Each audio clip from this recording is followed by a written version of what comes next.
Hi, my name's Leo and I'm a boat builder and a sailor, and I'm normally spending my time rebuilding a boat called Tally-Ho with a fantastic team here, but this week we're going to be looking at a different boat in the yard. It's a pretty large boat, it's a wooden boat, it's got a really interesting history. It's been completely rebuilt by the Port Townsend Shipwrights Coop. They've got it in a big shed there and they need to pull it out of that shed and get it into the water, but the travel lift, the thing that lifts up the boats, normally can't get into the shed. So they're going to be using an excavator to drag it out on rollers. So it should be interesting. So I'm sure many of you guys are aware of the Western Flyer, the 1937 seiner that was built in Tacoma, just down near Seattle, and is famous for carrying John Steinbeck around the Sea of Cortez. Now the Western Flyer has undergone a complete rebuild and restoration here at Port Townsend Shipwrights Coop. So you're next, right? Hey Tim. Next month? Oh yeah, any day now. Yeah, any day now. Here, come. Come get your ugly mug on the camera. No. Tim's the project lead shipwright, and how long have you been working on the boat? Steadily for 3 years. She looks fantastic. Yeah, thanks. Excited to see her splash. Yeah, be good. Be good to see her go in.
My name's John Gregg. I've been chasing this boat for most of my life, I guess. It was something that started when I was about 10 years old. I was on a bookmobile in Georgia and grabbed a book that was the log from the Sea of Cortez, and I thought it was like a adventure-y book, like, you know, Voyage to the Bottom of the Sea or something, and it wasn't that. It was different. It was a book about these guys that go to the Sea of Cortez and do science and have fun, and I thought, if that's a job, I want that job. So the book was really important to me and kind of set up my career, and I for a long time looked for the boat and couldn't find it. It had changed its name, and I guess around 2012 located it, and 2015 was able to get it, and it's been being repaired here in Port Townsend ever since.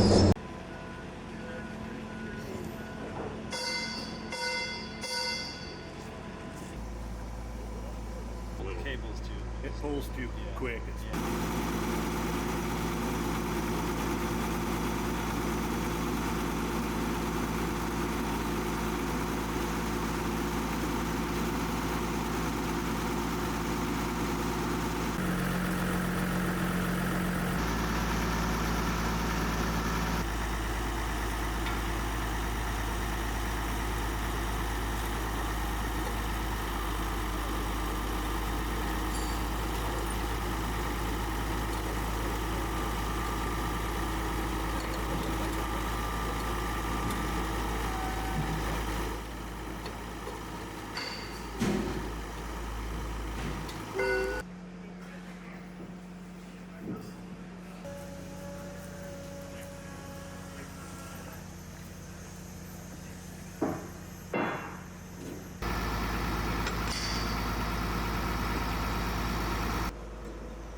Yeah, well, when I got into this, I knew it was going to be an elaborate project to restore the boat. And I also knew that Ricketts and Steinbeck weren't very sentimental guys. They were forward-looking people, and they would despise this being used as a museum piece. So I thought about what we could do with a boat like this. And the boat lends itself really well to what we want to do with it, which is research along the west coast of the U.S., ocean health research. A boat like this gives us the opportunity to go in ports that normally research vessels can't get to because they're too big, and they all have rules about how deep a water they can work in, and we can go in shallow water. The hybrid electric drive allows us to go into kelp beds and things quietly and not disturb a bunch of stuff when we're in there. So the boat will go up and down the coast, teaching researchers how to teach science in a way that may be more interesting. This boat, the original trip, was with a scientist and an artist, an author, and so they both propelled each other further than either one of them would have got in their own discipline. So that's the other reason that we're trying to blur the lines a little bit between art and science.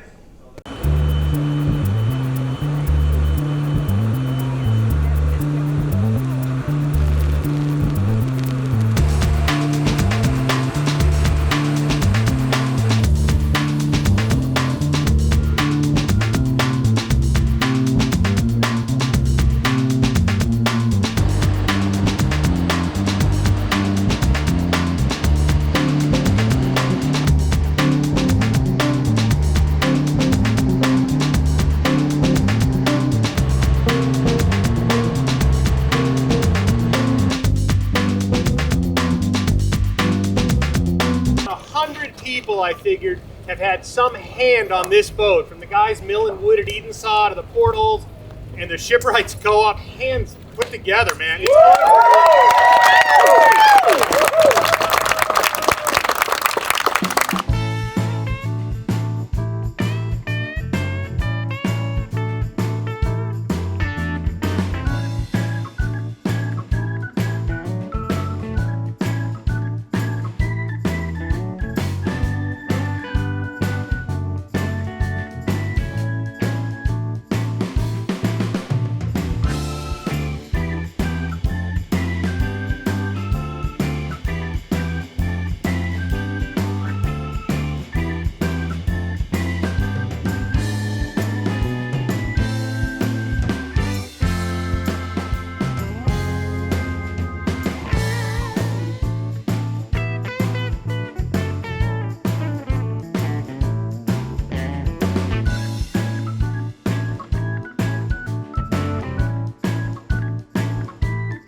So congratulations, Tim. Well, thanks. It's a big day for you and the whole team at the Co-op, I'm sure. How are you feeling? Tired, yeah. It's been a pretty big push the last four weeks, definitely, trying to hit the deadline. Yeah. We're pretty proud of ourselves. Yeah, it was a good day. Everybody was pretty happy to see it. It's always fun you spend so much time working on a boat, you never really get to stand back and look at it. So to see it come out of the shop, and pretty big milestone for us. How did it go? Did anything go wrong? You have to run the bilge pumps. What's the verdict? No, there's probably 2 shot glasses worth of water in the bilge. The pilot house was it's unusual in that it hasn't been chopped up a lot. It hasn't gone through a 1970s Formica phase, or like a lot of the furniture was original. It's still in pretty good shape. So out of all of the boat, this is the most original part of it.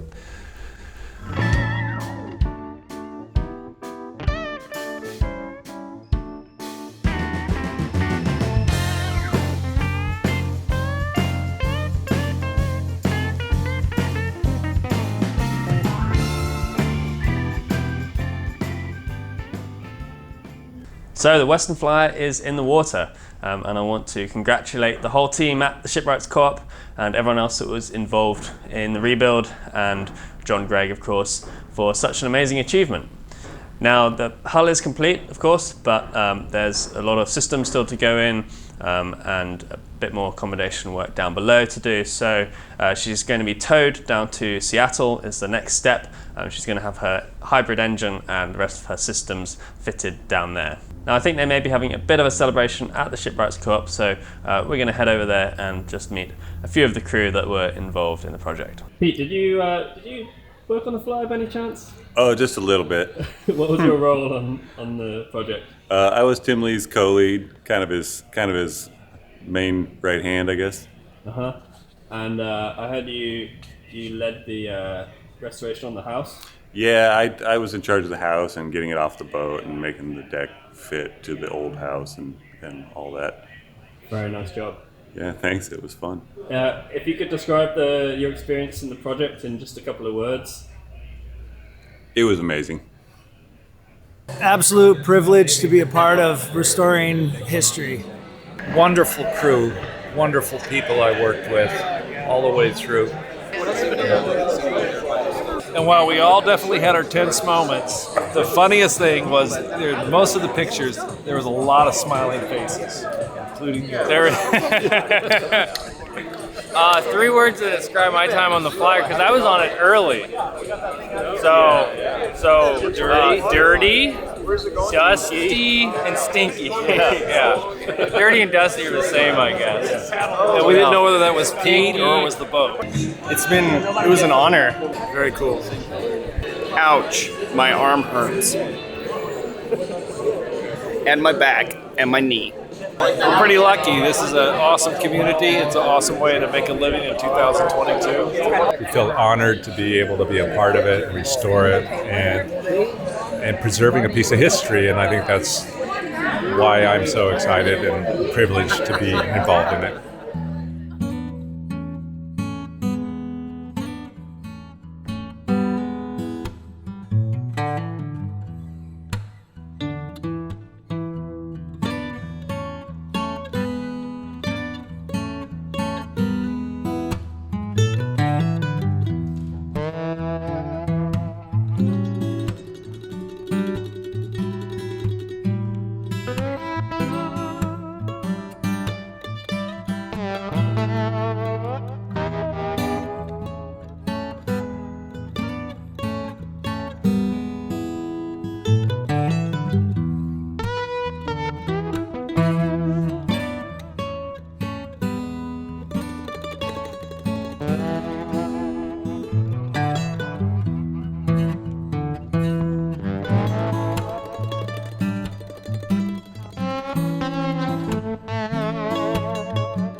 All right, well, that's it for now. This video is a little bit different, but nonetheless, it wouldn't have been possible without the support of each and every one of you guys out there watching. So big thanks to everyone watching, to everyone who has been supporting my project, and everyone involved with and supporting the wooden boat industry in general. So big thanks, and I'll see you guys next time.